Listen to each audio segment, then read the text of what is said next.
मुरादाबाद के TGI city colony में एक मुस्लिम समुदाय के डॉक्टर से हिंदू परिवार परेशान हो गया। कॉलोनी में करीब 1800 हिंदू परिवारों का मकान है।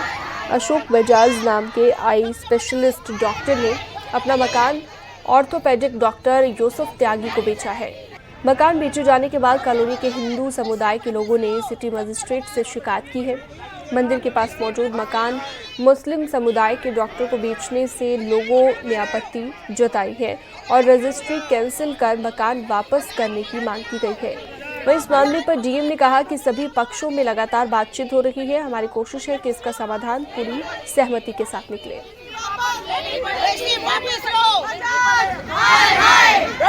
हम इस समय मुरादाबाद के सिविल लाइंस क्षेत्र के TDI कॉलोनी में हैं। मैं आपको दिखा दूं, ये वो एक मुस्लिम समुदाय के व्यक्ति ने मकान खरीदा है जो अभी बंद पड़ा है, और इसी मकान को लेकर के जो है यहाँ के कॉलोनी वासी जो हैं वो नाराज हैं। उन्होंने प्रशासन से भी मांग की है कि जो ये मकान जिस मुस्लिम समाज के व्यक्ति ने खरीदा है वो उसकी रजिस्ट्री कैंसिल करा करके और उनको किसी हिंदू व्यक्ति को दें। मैं आपको बता दूं, ये वो मकान है और इस मकान से चंद कदम की दूरी पर एक ये देखिए, मैं आपको बता दूं, ये कॉलोनी में घर बने हुए हैं कुछ, और इनके ठीक लगभग 100 कदम की दूरी पर एक ये शिव मंदिर है। मैं आपको देखिए अपने कैमरामैन से कहूंगा दूर से दिखाएं कि देखिए मकान के ठीक सामने 100 कदम की दूरी पर ये शिव मंदिर हैगा। तो इसी से नाराज होकर के ये जो कॉलोनी वासी है उन्होंने कहा है कि ये यहाँ पे मंदिर है, पूजा पाठ होती है, लेकिन इस कॉलोनी में पूरे ही सारे ही जितने भी लोग रहते हैं सब हिंदू लोग हैं, हिंदू लोगों के ये मकान है, और इसीलिए उनका ये कहना है कि यहाँ से मुस्लिम समुदाय के व्यक्ति ने जिसने मकान खरीदा है वो व्यक्ति अपने मकान की रजिस्ट्री को कैंसिल करा करके किसी हिंदू व्यक्ति के मकान को ये अपनी रजिस्ट्री करा दे। अब देखना ये होगा कि जिस तरह से कॉलोनी वासी पीड़ित हैं एक व्यक्ति के, मुस्लिम समाज के व्यक्ति से मकान खरीदने को लेकर के, तो उसमें उन्होंने जिला प्रशासन से भी शिकायत की है। तो जिला प्रशासन अब इसमें क्या कार्रवाई करता है। विशाल सक्सेना, न्यूज़ 18 मुरादाबाद। हम सब यहाँ खड़े हैं और हमारा आज का विषय है कि हमारी हिंदू संप्रदाय कॉलोनी है, इसमें हम बाहर के किसी भी समुदाय को नहीं एंट्री करने देंगे। और मिस्टर बजाज ने भाग कर के चोरी से जो मकान बेचा है उन्हें यहाँ आकर के इसकी रजिस्ट्री वापसी लेनी पड़ेगी। हम सबको जवाब देना पड़ेगा। आपको आपत्ति क्या है? हमें आपत्ति यह है कि ये हिंदू सोसाइटी है, इसमें हम दूसरा संप्रदाय नहीं बर्दाश्त करेंगे। और मिस्टर बजाज भाग करके गए हैं यहाँ से बिना किसी को बताए। डॉक्टर बजाज यहाँ पर आए और रजिस्ट्री की हमसे बात करें, वापस ले रजिस्ट्री। हम दूसरे समुदाय को नहीं आने देंगे। क्यों नहीं खरीदने देंगे?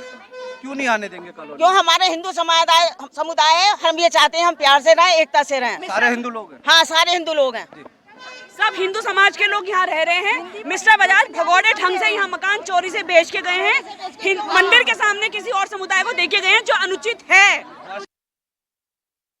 देखिए, TDI सिटी से कुछ लोगों ने इस बात की शिकायत की कि एक व्यक्ति विशेष ने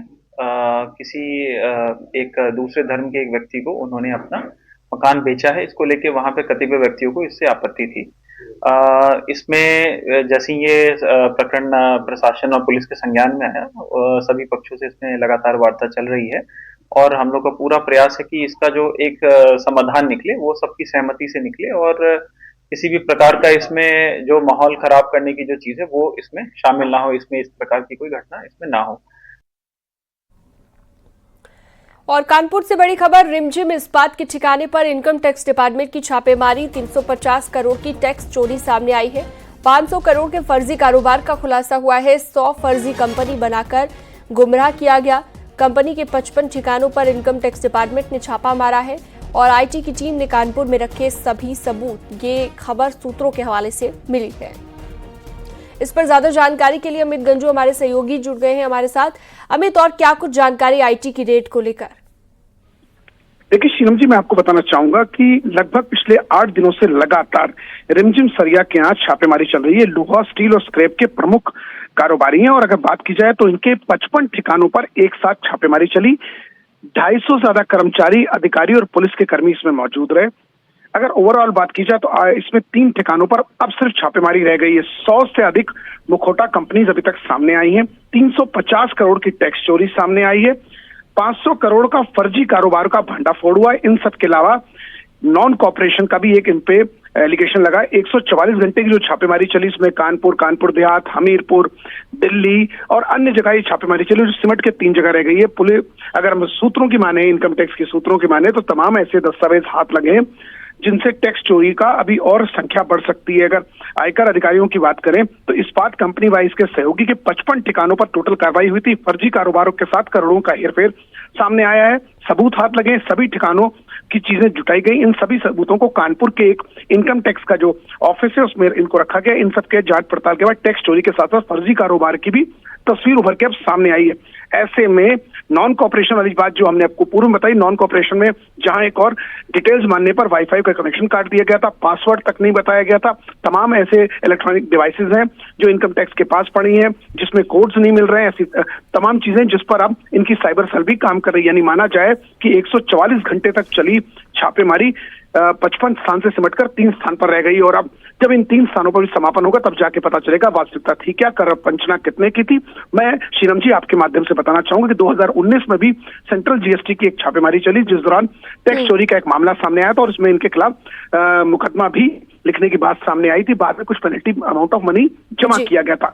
अगर प्रथम दृष्टया देखा जाए तो टैक्स चोरी सामने आई है और अभी ये छापेमारी जारी है। जी श्रीराम जी। ठीक है, बहुत शुक्रिया विस्तार से जानकारी देने के लिए आपका।